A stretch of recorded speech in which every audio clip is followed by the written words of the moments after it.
Welcome to Capital City Sports on SGTV, your source for sports at USC. I'm Jonathan Hilliard. And I'm Meredith Harvey. Coming up in this week's show, the Gamecock men's basketball team is fighting to stay afloat in the SEC race. Could they score an upset over a ranked team this week? The biggest event in sports was all we expected and more. We'll have more from the Super Bowl 41 in Miami. And we'll tell you why the football season isn't over, it's just begun. All that and more on this week's Capital City Sports. But first, let's get you caught up on the latest from the USC football camp. Signing day has come and gone, and the Gamecocks have reloaded. Coach Steve Spurrier was there on Wednesday to break down his 2007 recruiting class. This is our third class here. Most all of our coaches have been here now going in 3 years, and we've sort of built a base area. Our coaches have been out to the same high schools around Florida and South Carolina. And a new state, North Carolina, came in this year, and a few in Georgia also. But I think the biggest reason we were able to put this class together is because of the crowd noise, what our fans do at the home football games. And even though we lost to Tennessee, Auburn, and Arkansas at home here, I think the atmosphere that was shown on television was as good as about anywhere in the nation of big-time college football. And I think the recruits out there were able to say, hey, I can play as big a time as there is right there at South Carolina, and maybe that team needs a few more ball players to get over the hump to where they can win the SEC. Our assistant coaches got out early. We were able to make contact with the players for a complete year. We started talking to these guys actually this day last year, and probably even a little bit before. And so it was a year-round recruiting, which almost everyone's doing now. Our assistant coaches did a super job, and Fred Chatham and Brad Lawing up in North Carolina with their contacts was helpful. Dave Reeves and Steve Jr. down in Florida. Robert Gillespie was down there, and our other coaches, Ron Cooper, Tyrone Nix, and John Hunt. Everybody pitched in, did a super job. And then also beating Clemson. If all you guys remember, I always, right after that game, I said, I hope this is the breakthrough game, the game that may change Carolina football forever. And since that game, good things have happened to us. Since that victory over Clemson, we were able to get the bowl bid, able to win that game somehow, and get some momentum going into recruiting season. So that game was very, very helpful. And again, I hope we can look back and say that was the breakthrough game that changed Carolina football maybe forever. When your recruiting class is ranked this highly, it gives you hope that you can finish that highly. A friend of mine said, gosh, if you guys are ranked in the top 10 a couple of years in a row, everybody's going to think you're supposed to finish in the top 10. And I said, yeah, that's the idea. That's the idea. That's the idea. That's what we want. We want those expectations to be there. And and all of you know when I got here, the question, how you gonna compete at the top level? And I said, there's only one way. We got to recruit football players that can play. We got to have good players that can compete in the SEC. So we're on the way to doing that. The Colts and the Bears battled for a championship in rainy Miami on Sunday. We'll take you there for highlights and reaction from our very own boardroom. But next, we'll bring you up to date on the USC basketball team's latest upset bid. That's coming up on Capital City Sports.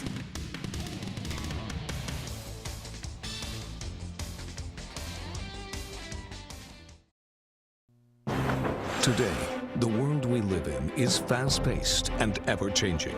We need a senator who will lead us into the future. We need courage. We need integrity. We need someone who won't walk away from trouble. We need Bag of Leaves. Cast your vote to elect Bag of Leaves in the midterm elections. If you're not voting, then who are you electing?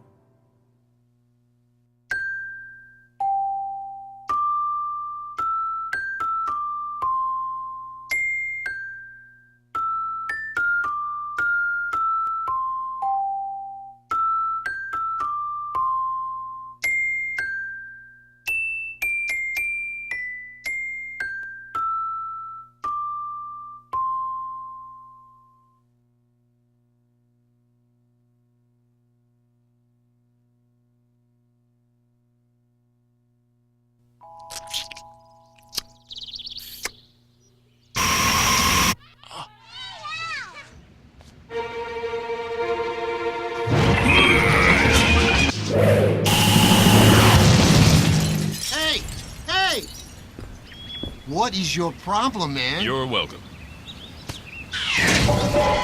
What the heck is wrong with you?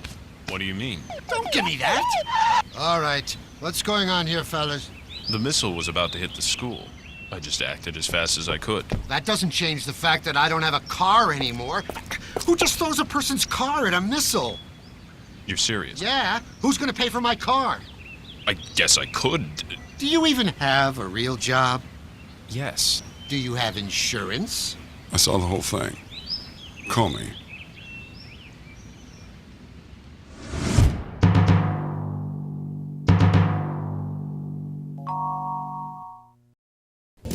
We, in looking at our tape from Saturday, I mean, it was clear that, we did not execute down the stretch.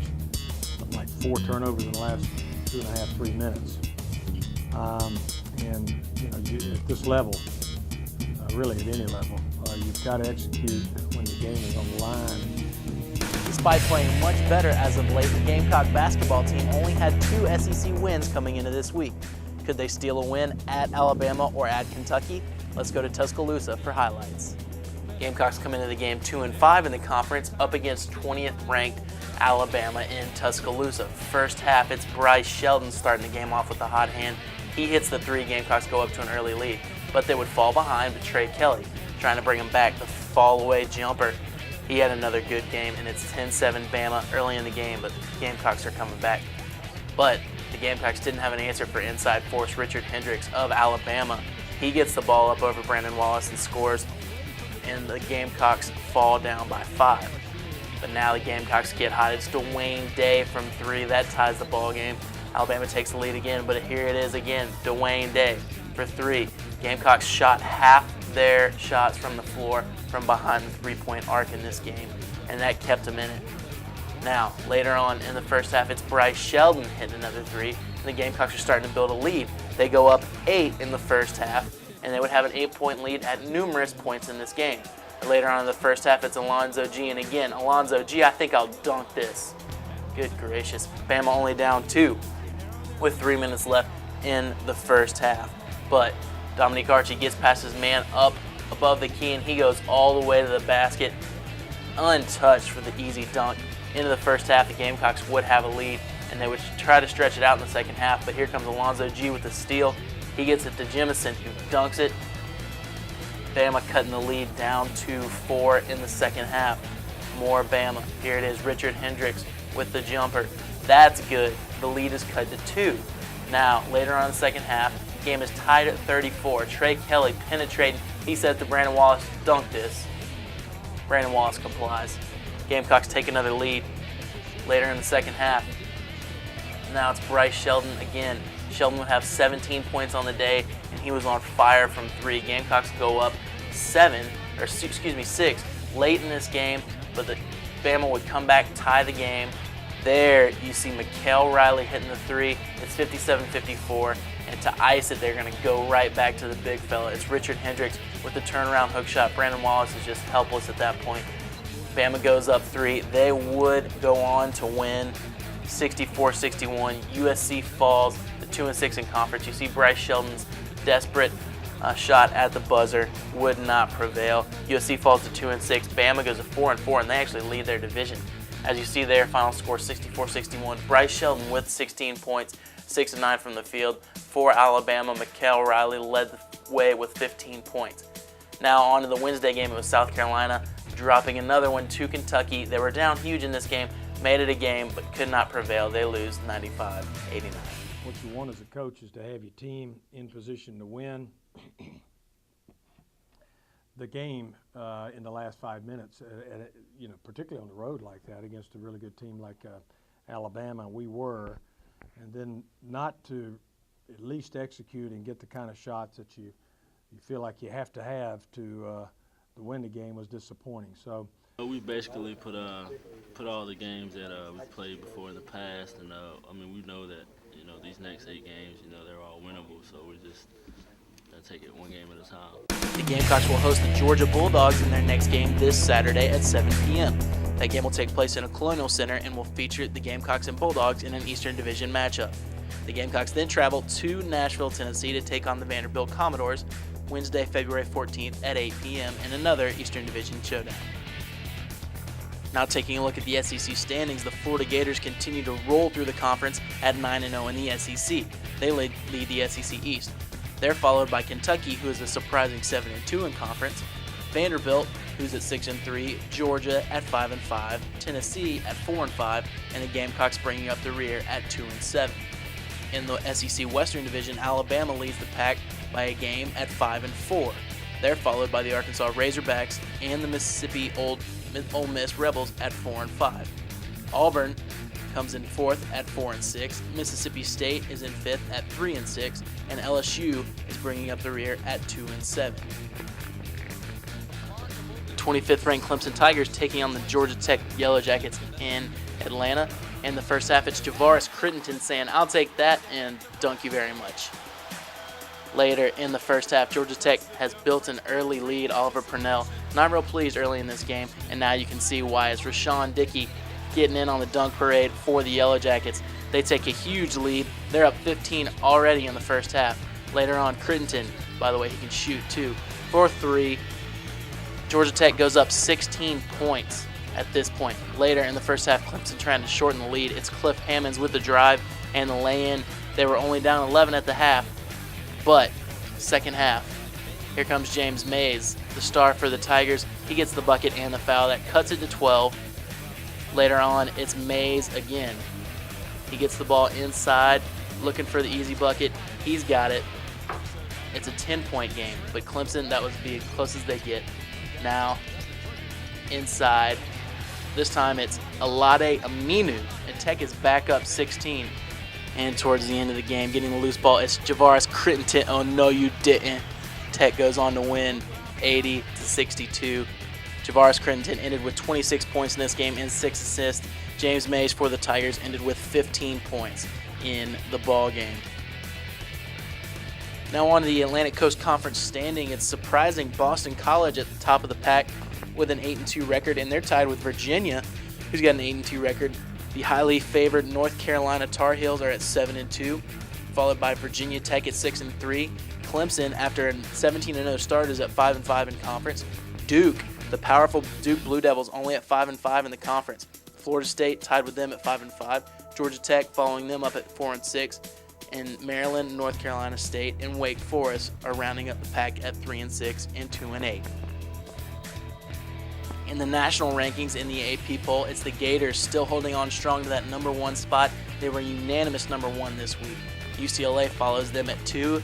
Could be a rematch of the national championship game at this point. Ohio State at 3, Wisconsin at 4, and the Tar Heels fall to 5 after losing to NC State last weekend. The surprising Texas A&M Aggies are at 6, Pitt's at 7, Memphis at 8, Kansas at 9, and the Cinderella slipper fits Butler at the 10 spot. Columbia introduced its newest stars of the gridiron on Tuesday. We'll tell you who to watch for when indoor football invades the Midlands. And the men of the boardroom will break down the college basketball scene in depth. Next on Capital City Sports.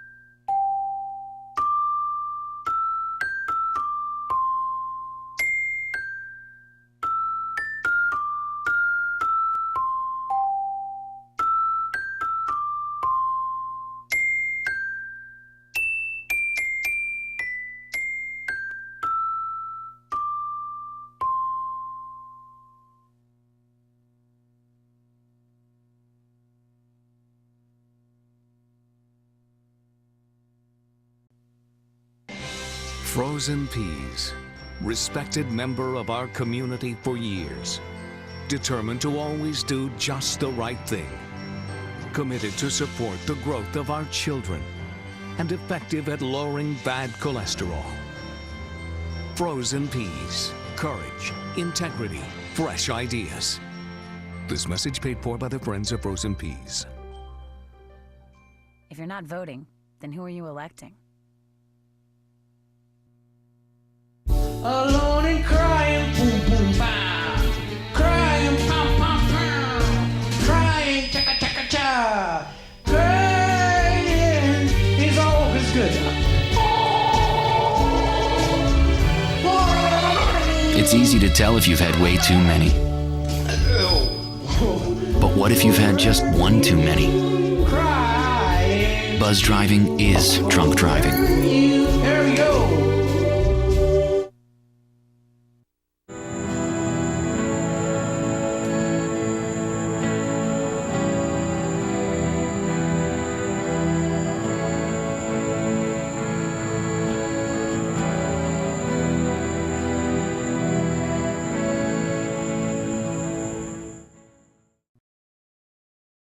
March is less than a month away, and that means the madness is near. For more on the basketball scene, let's go to our analyst in the boardroom. Welcome to this week's edition of Capital City Sports Boardroom. On my right here, I've got Brian Saul of the Daily Gamecock and of Carolina News. Of course, I can't leave that out. On my left, I've got AJ Bembry, Media Relations Director for the Columbia Inferno, Media Relations Assistant, I should say. But guys, thanks for joining me on the boardroom this week. Let's get right into it. We'll talk some college basketball. First, USC hoops. Right now, they're at 2-6 coming into this week. Let's talk about a realistic finishing point in the SEC for them. Is this a team that can rattle off some wins and maybe get 6 or 7, or have we seen quite about what this team is going to do in the SEC? We'll start with AJ Bembry. AJ, what's a realistic finishing spot for them? Well, it's kind of tricky. You really, I'm not sure how they're going to finish. I think you're seeing a much better balance and a much better attack coming down the stretch, especially with guys getting like Banulis and Gray coming off the bench. They're starting to play really, really well. And Sheldon got hot in the last game against Alabama, but they just don't have all of it there yet.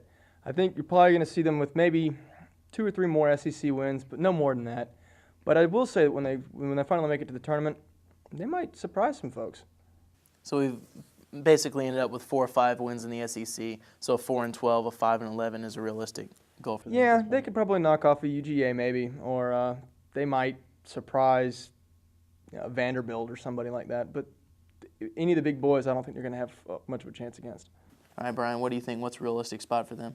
I think we're going to be a bubble NIT team, and since we won it 2 years in a row, they're just going to give it to us. And I think we surprise some people, but if we have to rely on our offense, that's not a good sign. And the way we've been playing defensively, it looks awful.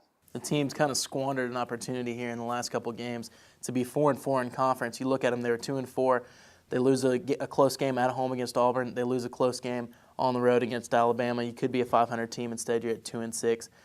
Just looking at the rest of the schedule, they've got home to Georgia, at Vanderbilt, home to Tennessee, at Florida, tough one there, home to Ole Miss, home to Vandy, and at LSU. So basically, I think pretty much what they've proven is they can beat anybody in the West, can't beat much of anybody in the East, which is going to be true for a lot of Eastern teams this year, I think. Okay, where are these guys improving? Where are they getting better? What players are making more of a contribution at this point in the season? AJ, where are the Gamecocks getting better? Well, Kelly, he's tapped out. He's playing at a high level every week. He's showing up to play every single game, and he's looking really good doing so. He's finally getting some guys who are stepping up, like I said. You're getting Gray, who's starting to contribute some significant minutes. He's starting to kind of fill in time, I think he can fill the Balkman role. He's never going to be your outside shooter or anything like that, but he can be a presence inside, and he can really disrupt the other team's play. And Banulis he's getting better, and he's getting more comfortable playing this style and this pace of game. The Baltic Bomber. Yeah, I like it. Those are the guys I think that you're seeing. They're coming on pretty strong. Sheldon, he is what he is. He's a three-point shooter who's really kind of he's outmatched in this league. All right, Brian, where are the Gamecocks getting better? Is it Chad Gray, like AJ said, or do you see another aspect of the team that's improving at this point? I like Chad Gray getting more minutes because we need somebody big down low. Brandon Wallace he isn't getting it done. And half the time when I see him, he's in the three-point line. He needs to be down low. I know he's skinny. I know he gets beat up, but he needs to do something. Shelton's stepping up, which I like to see, but all he is pretty much is a poor man's J.J. Redick. I mean, he's not that talented of a three-point shooter, but he got it done against Auburn and Alabama. He stepped up, but I'd rather have somebody else to feel more of the burden than Bryce Shelton. You mentioned Brandon Wallace. He's just so much better when he can come in from outside and get those rebounds and put the putback dunks back in, not when he's having to go toe-to-toe with a Richard Hendricks of Alabama or a Glenn Davis at LSU, those type of centers. And they really need someone like Rayleigh Ross to genuinely step up and be that spark plug and to play his tail off every single game. And you saw that at the beginning of the year, and then he kind of tailed off when it got into conference play. He's starting to pick it up again. He could be a difference maker coming down the stretch. Dominique Archie is also a guy that's starting to fill a role, sort of that kind of the spark plug, get in there, get some rebounds against some bigger guys that maybe he's not physically supposed to get. You know, he's getting 8 to 10 points every game now. You know, had a couple games there where he was in double figures. So Dominique Archie could be that spark plug as well. You mentioned Rayleigh Ross, and that's a good pick as well. Who's the biggest disappointment on this team? You mentioned, obviously, Brandon Wallace's scoring output isn't what you want it to be. It's kind of hard to argue with the guy when he's getting 12 to 15 rebounds a game, though. Who's the biggest disappointment on this team? Brian, we'll start with you. I'd have to go with Brandon Wallace. I think that he knew that he knew Baldwin was leaving, and he knew that someone had to step up and fill that role. He is getting rebounds, don't get me wrong, but all that Trey Kelly does is bring the ball down, and everybody just stands around. There's nothing that he can do other than take it to the hoop, and that's all he does every week. And Brandon Wallace needs to be the guy who I know he's undermatched down low, but he's got to do something to post up and kind of do a quick turnaround jump shot or something. AJ, who's not filling their role in this offense or defense? Who's kind of coming up short here? Golden opportunity was on the table for Dwayne Day. He really could have done something this year with Balkman being gone and needing a player that can really step up and log some quality minutes. The guy's got talent. We've seen it in flashes. He can never consistently put it together. I'm not sure if his mind is always in the game, or I don't know what the situation is on that. But he's the guy that's really disappointed me this year. I thought he could really step it up and genuinely contribute to this team. And some nights he does, but most of the time he doesn't. Dwayne Day has a slight disappointment there. Guys, I think they're getting better. They're improving. At this point, it's just a matter of, is it too little, too late to make any type of postseason, or to make a run at maybe finishing 500 in the league and making some noise in the SEC tournament. Only time will tell, I guess. Now, let's move to the SEC level. Who's going to win the Western Division, guys? We've got Bama at 4-4, Ole Miss at 4-5, Auburn at 4-5, Arkansas at 3-5, Mississippi State at 3-5, and LSU at 2-6. Who's the favorite in the Western Division? Just real quick, Brian, we'll start with you. I say, does it really matter? I mean, whoever wins the West, once we get to the tournament, Kentucky, Tennessee, I can see even Georgia beating all the teams out in the West. Whoever wins the East is, I think, going to win the SEC tournament. LSU has the opportunity to prove that last year's Final Four run wasn't a fluke. And they've got a lot of their gun. I mean, granted, yeah, they did lose some guys, but not doing a very good job of it right now. Not 2-6 not in the doing a good job of it right now. But I think with guys like Big Baby, they you just got to use that nickname whenever you can. They've got the ability, they've got the experience, they've been there before. If they can put it together, I think they could conceivably win the West because they do have the biggest guys and probably the most guns. But whether or not they're going to do it, like you say, they haven't done it so far. So why should you start counting on them now? A team like Alabama would seem to have the talent to take over that Western Division. They're just simply not doing it. They're leading the West at 4-4 right now. You look at a South Carolina team that has the same record as an LSU team that was preseason top 10. Unbelievable. Now, on a national level, but keeping the SEC in mind, can anybody but Florida be the favorites to win the national championship at this point this year? AJ, we'll start with you. As good as Florida is, and they look like they're every bit as good as they were last year, only one team genuinely scares me, and that's North Carolina. That's the fastest basketball team I've ever seen. They kind of take a few nights off here and there. They slip up against NC State. You're right, though, very talented basketball team. Brian, is Florida your favorite to win the national championship? No, of course not. I don't like Florida. I'm jumping on the Texas A&M bandwagon. After watching that game Saturday at Kansas to pull off a win, and then they go and they beat Texas, and they stop Kevin Durant, I think in a competitive Big 12 conference for Texas A&M, and it's a statement to say, but I think Texas A&M is the team to beat now in college basketball. No love for the defending national champs here on Capital City Sports. Guys, just a little college basketball talk for you. We'll be back in the boardroom later on to talk Super Bowl. My name's Jonathan Hilliard, and this has been the boardroom. Back to you, Meredith. The Gamecocks baseball team will take the field for the first time in 2007 this weekend. We'll get you ready for the action. And a champion was crowned in Super Bowl 41 on Sunday. We'll go back to Miami for more on the Bears and Colts. Stay tuned to Capital City Sports on SGTV.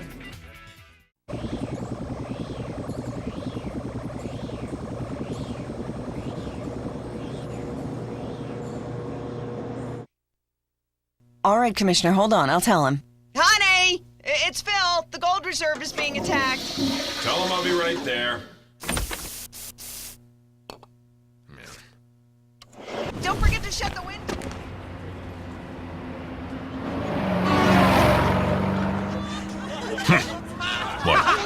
What? All right. What's the joke? What's so funny?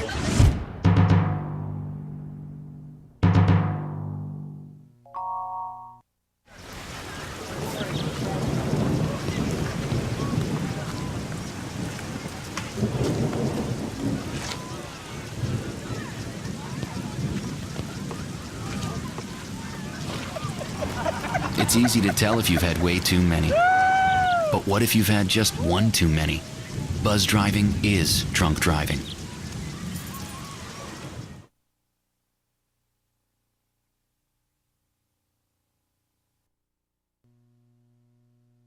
He'll be a senator with integrity. He has my family's future in mind. He cares about young people. He's a hard worker. He's focused. Effective. I believe in Old Relish Packet. We need a condiment with values. He'll represent us well in Washington, and he is so good looking. Old Relish Packet and I were trapped 50 miles behind enemy lines. He saved my life. This message paid for by Citizens for Old Relish Packet. If you're not voting, then who are you electing?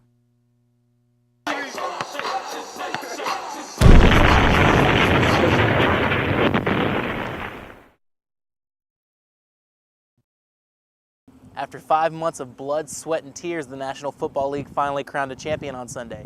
For more on Super Bowl 41, let's go to Miami for highlights. It's Peyton Manning and the Colts looking for their first Super Bowl against the Bears, trying to rekindle the Super Bowl shuffle. The Colts would win the toss and elect to kick the ball off. That might be a mistake, and they kick it to Devin Hester. Good gracious, what are they thinking? What happened? Yeah, he's not going to get caught. Devin Hester, 92 yards for a touchdown on the opening kickoff.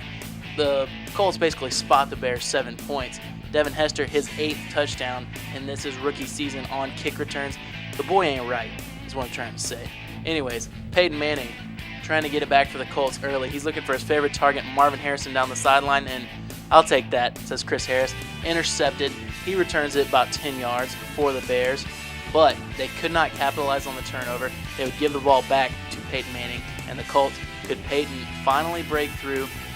Not looking so far. But later on in the first quarter, it's Peyton Manning looking deep to a wide open Reggie Wayne. He's in the end zone. That's worth 6 points, ladies and gentlemen. He likes it. Little dance. But the Colts couldn't convert the extra point, and it's only a 7-6 game midway through the first quarter. Later on in the first, on the ensuing kickoff, they get smart. They don't kick it to Devin Hester. They kick it to an up man who fumbles the football. Little wet, little moist in Miami on Sunday. By the way, it had an effect. Colts get the ball back. But the very next play, Peyton Manning and Joseph Adai can't handle the handoff. They fumble the ball. Mark Anderson picks up the ball for the Bears. They're back in business. And could the young Rex Grossman take advantage of this turnover and put his team in the end zone? Well, yeah. He throws a touchdown pass to Musa Muhammad for 4 yards. It's 14-6 Bears, the underdogs, on top early in this football game, trying to hang on. They had a chance to build on their lead later in the first quarter when Cedric Benson, hold on to the football, boys. It's the Super Bowl, for Pete's sake. He fumbles, Colts recover, take the ball back, and this time they are not going to waste this opportunity. It's Dominic Rhodes, 1 yard right up the gut. A second effort puts him in the end zone. That's a touchdown. Colts go up 16-14. By the way, the Bears will only score 3 points in the second half of this game. The Colts just dominated on offense and defense in the second half. They go on to win 29-17. They get that elusive Super Bowl ring, Tony Dungy and Peyton Manning. They've been waiting quite a while for this moment. They're Super Bowl champs. Manning is your MVP. On the day, he was 25 of 38 for 247 yards and a touchdown as the MVP. Rex Grossman, 20 of 28 for 165 yards and a touchdown with 2 interceptions. The Colts had 191 yards rushing in this game to only 52 for Chicago, and that was the difference, making the Super Bowl champion Indianapolis Colts the team to beat in 2008. Welcome back to Capital City Sports as a Boardroom. All right, guys, now we're going to talk some Super Bowl. Bears go down to the Colts 29-17 in Miami. Let's start it off with the talk that everybody wants to talk about. Rex Grossman obviously did not have his best game, threw some interceptions, left some points on the board. But how much blame should we be putting on Rex Grossman for this Super Bowl loss? AJ, is it his fault completely, or do we look somewhere else for that blame? Well, you have to be impressed by how well the Colts defense stepped up to take really Thomas Jones and Cedric Benson out of that game. They put the game all on Rex Grossman, and when it really mattered, he couldn't do it. The Bears defense was on the field for far too long, and Indianapolis was able to take control of that. You have to put a significant amount of the blame on Rex Grossman. You look at that and you say, there's a handful of other quarterbacks in the league right now that if they were in his place, the Bears probably would have won that game. You look at what Rex does best, and that's throw the deep ball. Did not throw the deep ball well at all the other night. Probably left Bernard Berrien 2 touchdowns out on the field by underthrowing him, leaving it up for the Colts defenders to make a play. Throws an interception for a touchdown. Obviously, it's tough to not put some blame on him. Brian, did he do enough bad at the end of the season and in the Super Bowl to warrant him not being the starter for the Bears next year? I think so. If I were a Bears fan, I'd want Rex Grossman out because, like Bembry said, I mean, that was a golden opportunity for him to just take an easy ride in the Super Bowl. All those interceptions he threw, especially in the Super Bowl, I mean, he was running around and just tossing the ball up like he was playing high school football or something. It's the Super Bowl. You got to elevate your game, and everybody knew that he wasn't the most talented quarterback in the NFL, but you got to step up in the Super Bowl. Absolutely, and, as much as quarterbacks get heat for, taking too much heat on themselves, you can say all you want about them getting too much blame and getting too much credit, but didn't cut it in the Super Bowl. Probably you're going to see him at least get some competition in fall camp. You'd have to be very surprised if the Bears don't bring in a guy, or at least seriously look at a guy like Byron Leftwich, or maybe even Greasy on the roster as it is now. Or maybe a Jeff Garcia. A Jeff Garcia, perhaps. They might go after Atlanta's backup Matt Schaub. There's no telling what the Bears could do because there are enough guys out there that you could snag a legitimate starting quarterback in this league that would have put them over the top this year. Okay, guys, we've talked about Rex Grossman. Now let's turn to the Bears' defense. The defense that was much heralded at the beginning of the season gave up some points and gave up some yards at the end of the season, but they still got enough turnovers to put their team in a position to win. They still got turnovers the other night, and you could say, well, Rex just gave it right back. But the defense looked awfully soft for the Bears the other night, guys. Was it too predictable? Was it too vanilla, Brian? Were they too soft? I don't think it's too soft. I remember Urlacher was bad on every play in that game. He really stepped his game up. It was just sloppy. I mean, there were so many fumbles going on. Like, what was going on with the football players' minds? Half those fumbles were just mind slip-ups. I mean, mishandled snaps, mishandled handoffs. It wasn't guys making great hits or anything. Maybe the weather had something to do with it. I don't know. Bembry, should we be looking at Ron Rivera at that Bears defense and putting some blame on them, too, for the way they played? It's so difficult to play in those kind of conditions and to be able to keep your footing and to be able to play at a high speed and high level in weather like that. It just drains you that much faster. To top it all off, I don't know how many more plays the Colts doubled up the Bears in terms of offensive plays. They were just on the field for far too long.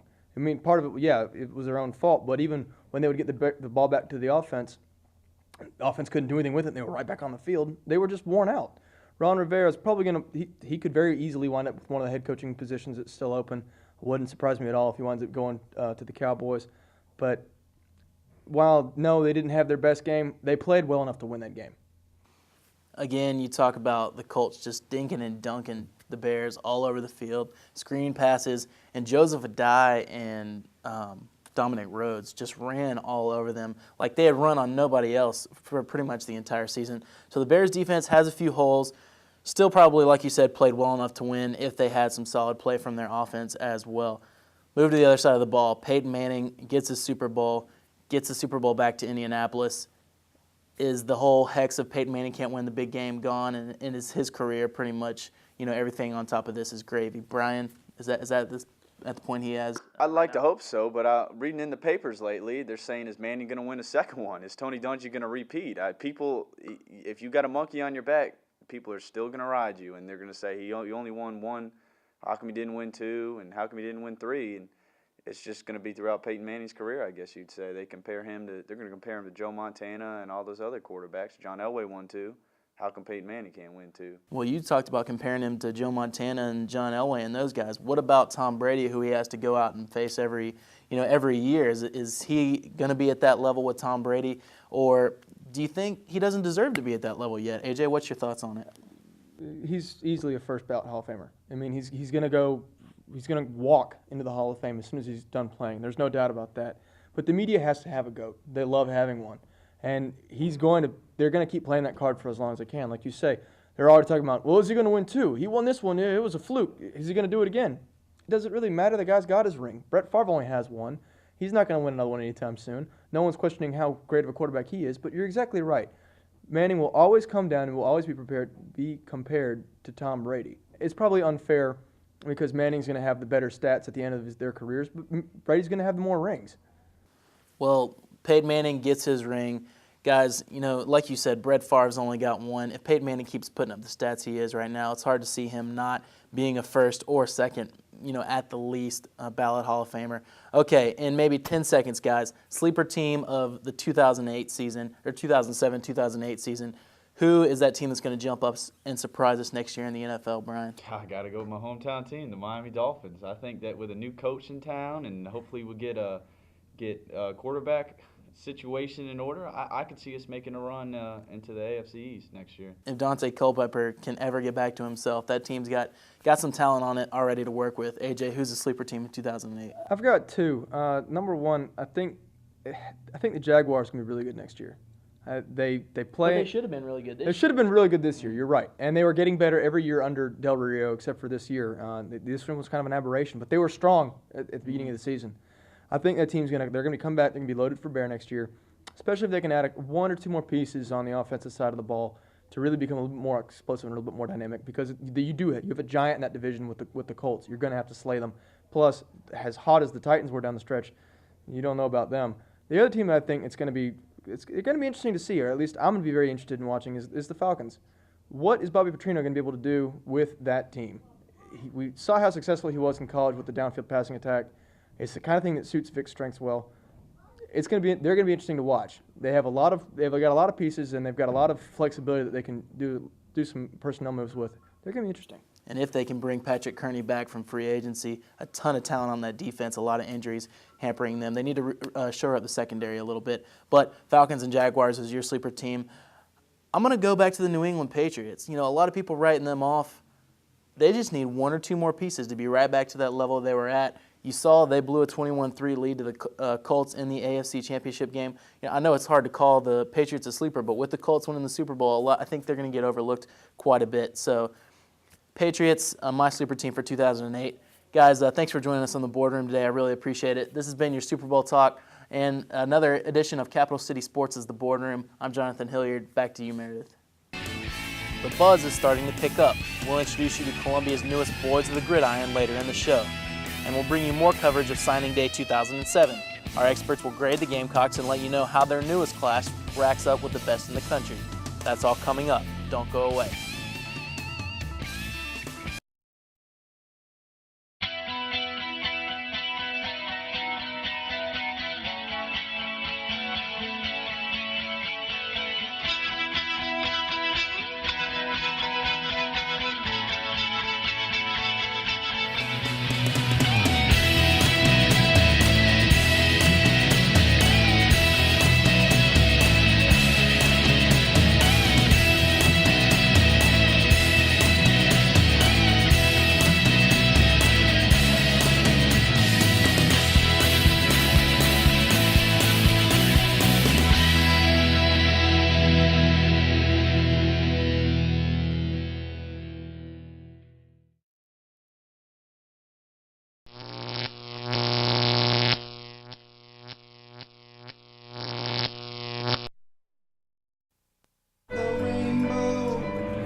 It's easy to tell if you've had way too many.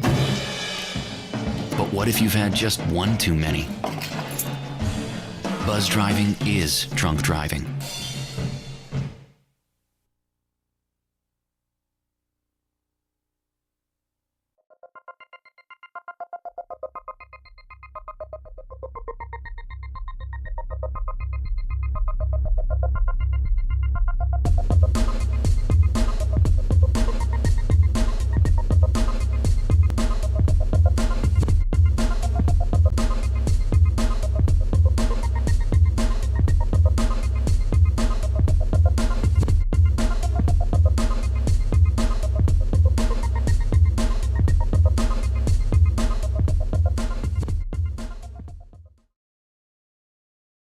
We heard from Coach Spurrier on what he says could be one of USC's best recruiting classes ever. For more, let's go back to our own Jonathan Hilliard. Thanks, Meredith. We're here with our recruiting guru, Sean Campbell, for the second week in a row. National Signing Day was yesterday. A big day for Gamecock fans everywhere. They signed the, I think, number 6 recruiting class, according to Rivals. I know they're in the top 10 scout, and number 4, according to ESPN. Is a big day. Any initial thoughts on signing day, Sean? I'm just glad we didn't lose anyone. I think the big surprise is that no one defected. We got all our recruits, and that's probably a new trend in Carolina football. It's a good thing for us. Absolutely a good sign that everybody wants to play at Carolina, not changing their mind. Let's go ahead and break down this class by position. Obviously, it's a highly touted class with a couple of big name players, but let's see the overall body of work. At quarterback, you pick up Steven Garcia. Maybe you had a chance to go after John Brantley, but I think Spurrier really got his man as far as quarterback goes. What do you think? I think so too. I think Garcia himself makes up the 9th-ranked quarterback class in the nation, which is really an achievement for us, especially in a year where we didn't really need a quarterback because we got Smelly last year, so it wasn't urgent. And I think it'd be kind of hard to sell a highly touted recruit when you already have a freshman that was a highly touted recruit the year before. But we got Garcia. It gives us another option at quarterback, and we're locked for the next few years. Spurrier seems like he finally had that year with Garcia, that he got the guy he wanted. He went out and got the guy that fits his system, fits his personality, and is really pleased with the results there. Moving on to running back, you get 2 running backs. One, probably the best running back in the state, in Brian Maddox out of TL Hanna, and a speedster from Florida, and Eric Baker. Kind of, is that a good mix do you see there? How'd they do at the running back spot? Yeah, I think that'll be great for us in the years to come. I personally think Brian Maddox and probably Baker might be redshirted next year. Maddox says he wants to start next year and win an SEC championship, which would be okay, I think, with all of us. But I think Maddox, whenever he starts playing, he'll play for 4 years, and he'll be an incredibly productive back for us. His stock kind of fell toward the end of his regular high school season, but he made up some stock in the All-Star games in the All-American Bowl down in Florida. Let's move on to wide receiver. Obviously, this is the bread and butter of this class. Number 1 wide receiver class in the country, according to Rivals. You've got guys like Dion LaCorn, Larry Freeman coming in from junior college. Obviously, Chris Culliver is your headliner. I mean, what else can you say about this receiver class? It's the best in the nation. I mean, Rivals only counts 6 of our guys in that. We actually probably have a 7th because Joseph Hill's probably going to be a receiver as well. So that's not even counting him, and we have the best class all and around. Mark Barnes as well. Yeah, we have speed, we have size, we got every type of receiver out there.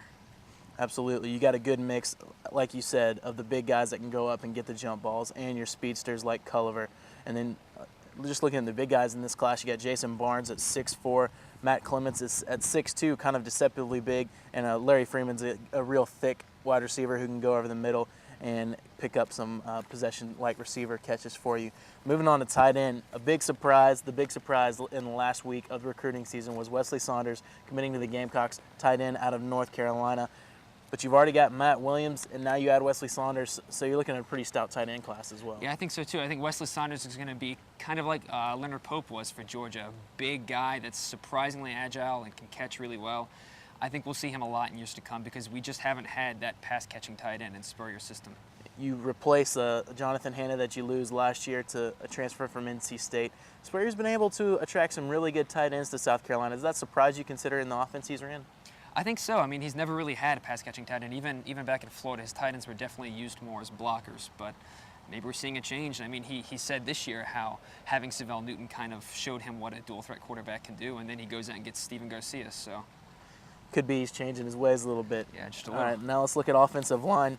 You pick up Quentin Richardson early, obviously Kyle Nunn a little bit later. Maybe the best offensive lineman in this class for the future, though, is Clifton Geathers, who played defense up to this point, but at 6'6", 290, it's going to be awfully tempting to make him an offensive tackle, don't you I think? think it will be. You never really know what he's going to do. And also, we got to remember about Ryan Broadhead. Ryan Broadhead From last as year's well. class, he was gray-shirted. I think he's up to about 290, 295 now. Mhm. He's gained a good 35, 40 pounds not playing this past year. So I think he will come in and make a big impact. He might start immediately. Should provide a lot of depth for an offensive line that had a big class last year, but looking for a little bit of depth, looking for a little bit of experience as far as that goes. Now moving on to the defensive line. If wide receiver is not the strength of this class, defensive line has to be. You would probably say you get Cliff Matthews and Travian Robertson at the end spot. Clifton Geathers, another guy that can play the end or defensive tackle. Olafemi Ajiboye, Dante Nichols. The list just goes on and on. What name sticks out in your mind when it comes to defensive line? I said it last week, I'll say it again. Cliff Matthews, I think, is going to be a beast on our team. I think he'll be kind of like the Eric Norwood of this year, where he'll get the sacks. I think the entire defensive line is excellent, and we might see a few of these guys getting significant playing time early to mid-season. You know, you talk about how great the defensive line class, and they missed out on a couple guys like a Carlos Dunlap, like an Ian Williams they were recruiting earlier in the year. So imagine how nasty this line could have been. But let's move on to linebacker, a spot that a lot of people think next year is their big linebacker class, but they pull off two real big upsets in a recruiting sense in Melvin Ingram from North Carolina and Alonzo Winfield they stole from Tennessee from North Carolina. What do you think about Ingram and Winfield coming in the linebacker class this year? I think it's great because we're probably going to lose both Brinkleys. I think Casper's going to move back to the linebacker position. We're losing both of them next year, so we already have Polk back there. We got a few more guys, but we get these recruits to kind of help span the gap, and then maybe next year we'll get the 5 to 6 the linebackers and solidify our class for years to come. Definitely. They've already established some contact with some junior linebackers for the next season's class. It's amazing. This doesn't, no breaks in recruiting. You go year round, never stop. Moving back in the defense to the secondary, another big class, and it was a need for them. They needed to fill the cornerback spot. They pick up Akeem Augusta, Sam Pope, Addison Williams, Jameer Williams, all who can play the corner. As far as safety goes, you pick up Antonio Allen, you pick up Arkeith Smith, and Mark Barnes is obviously the local headliner. What name pops out as far as defensive backs goes for you? I think Jameer Williams. I think ESPN has him rated as the 6th best cornerback, whereas Rivals, he's only a 3-star, and I think the 36th. Right. I think he has the size and the speed to really make a big effect next year. Also, Akeem Augusta, he'll be real good as well. You look at Mark Barnes, obviously you got to keep the local talent in town playing in Columbia. If he can get in school, should be a lockdown safety for the Gamecocks in the very near future. All right, and then obviously you have your two athletes, Mark Barnes and Joseph Hills. We've already established Mark Barnes will probably be a safety here. Joseph Hills, maybe a wide receiver, tight end, if he can put some weight on. But I know those are both guys that you like an awful lot, especially Joseph Hills with his playmaking ability on offense. Okay, let's just answer a few recruiting questions here. What player in this class was most crucial to the class? Was it a Melvin Ingram because we didn't have a whole lot of linebacker targets, and he was definitely solidified that part of the class? Was it like you've already mentioned, Cliff Matthews? Was it Chris Culliver? Who's that one player that kind of sticks out and say, all right, maybe he's not the best, but he completed this class? Wow, I think Wesley Saunders is really going to add a dimension to the offense that we just haven't had. I think he's a big pickup. You also got to look at Chris Culliver just because of his speed. Mm-hmm. And on the defensive side of the ball, we really needed some quarterbacks to come in. We lost Fred Bennett, and I think Williams and Augusta were also big pickups. All those guys were crucial when we got them.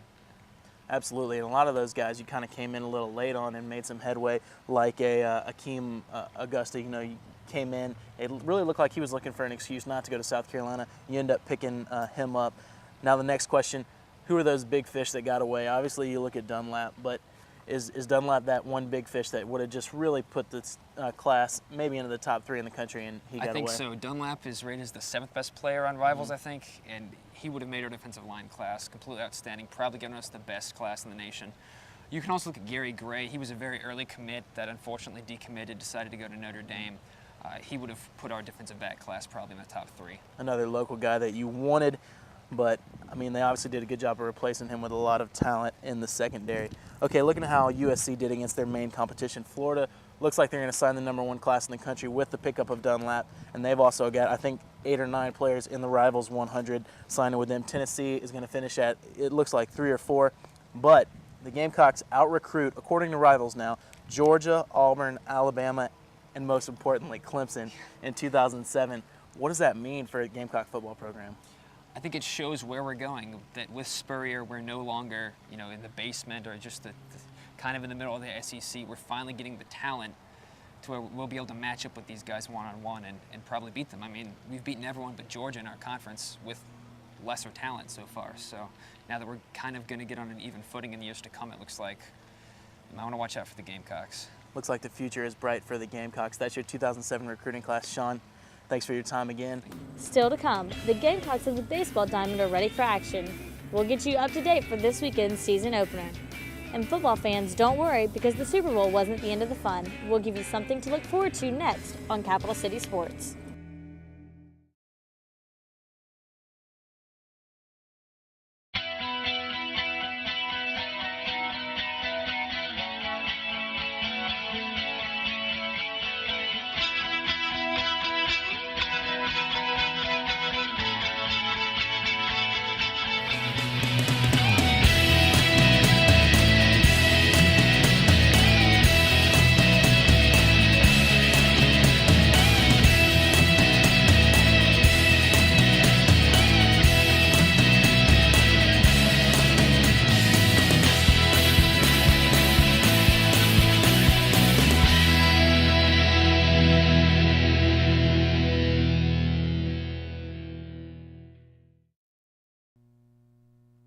The bear climbed over the mountain, the bear climbed over the mountain, the bear climbed over the mountain, and what do you think he saw? What do you think he saw? What do you think he saw? The bear climbed over the mountain, the bear climbed over the mountain, the bear climbed over the mountain, and what do you think he saw?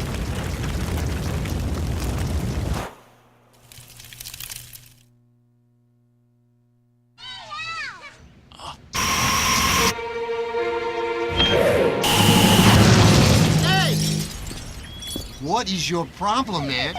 All right, what's going on here, fellas? The missile was about to hit the school. That doesn't change the fact that I don't have a car anymore. Who just throws a person's car at a missile?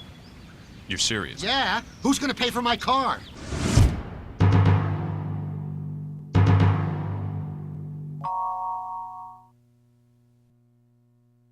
Alone and crying, boom, boom, bam. Crying, pom, pom, pom. Crying, chaka, chaka, cha. Crying is always good. It's easy to tell if you've had way too many. But what if you've had just one too many? Crying. Buzz driving is drunk driving. Here we go. We've been complaining about how we don't have a team for so many years, and now here we finally have one. And hopefully, the community come out there and show our support, because we as players, I know we're going to give it 110%. So we're going to put all out there on the line, and hopefully everybody come out there and show the support. February is supposed to mark the end of football season, but not this year. Capital City Sports has more on the Princes of Pigskin in Columbia. In 2004, and he... We're just over a month away from a new era of football in Columbia, and the Stingers are getting ready. The team introduced a core group of players on Tuesday in front of several media members at the Colonial Center. Among the players are former Marshall quarterback and Spartanburg High standout Brandon Gibbs. His #1 target will look familiar to many around Columbia. Camden native and former Clemson wideout Kelvin Grant is signed with the Stingers and said he is ready to shed the questionable reputation he built in the upstate. Yeah, a wake-up call is an understatement. I wasn't mature enough to handle Clemson. I was blessed with the opportunity to get highly recruited in high school, and I kind of threw it away. I wasn't mature enough, but I've done some growing up, and like I said, I'm just looking forward to just go out there and showing everybody that I still have it, and that I'm not a liability or an issue off the field. And as a former Clemson guy, are you afraid you might get a couple boos from the USC fans? I hope not, because I always had nothing but love for the USC, minus the Carolina signing day little hat issue. But, I've always had love for USC and the Gamecocks, and, I hope I don't get any boos, but if so, I'll take it in stride, because, it's nothing that can really hold me down at this point. The wait is over for Coach Ray Tanner and the USC baseball team. For a quick look at the new season, we go to our own Ed Cahill. The 2007 South Carolina baseball team comes into this season with high expectations. Ranked as high as 3rd by collegiate baseball and 3rd in the NCBWA Top 30, the team fell 1 win short of the College Baseball World Series in 2006 will be expected to make the trip to Omaha this season. South Carolina ranks 4th among all NCAA Division I teams in wins over the past 7 years and hopes to add on to that total this year. Head coach Ray Tanner enters his 11th season with the Gamecocks. He has compiled 424 victories in his time at USC. Tanner spoke about the upcoming season. You want to be in a position at the end of the year to keep playing. You know, you're going to win 40 games, you're going to win 50 games. You never can tell, but you want to make progress throughout the season. You got to build some depth with our position players and our pitching staff. We're going to have guys step up. How about leadership-wise? It's interesting, 4 captains this year, not one a senior. Well, you know, the thing, one of the bright spots for me was Steven Reinhold being selected by almost unanimously from his teammates, a guy that's not a regular. That doesn't happen very much. And when I saw the numbers, it gave me an intangible feeling that maybe this team can do a little bit extra with that type of leadership. And you know, Reese Havens will assist him with the position players, and then Hempy and Honeycutt with the pitchers. You know, we play in a tough conference, and there's a lot of games in the balance each year. And you got to have some guys that can help you rally, help come back and win some of those games that are in the balance. Makes a lot of difference at the end of the season, and that's one of the things coaches are always looking for. The Gamecocks returned 6 starters from last year's team, along with the nation's 2nd-ranked recruiting class by Baseball America. Included in this year's class of freshmen is the highest-rated freshman in the country, Lonnie Chisenhall, and the 3rd-round draft pick of the Tampa Bay Devil Rays, right-hand pitcher Nick Fuller. Freshman All-American Justin Smoke returns for his sophomore season with a handful of honors. He was named MVP of the Cape Cod Summer League and was also named to the preseason All-American team.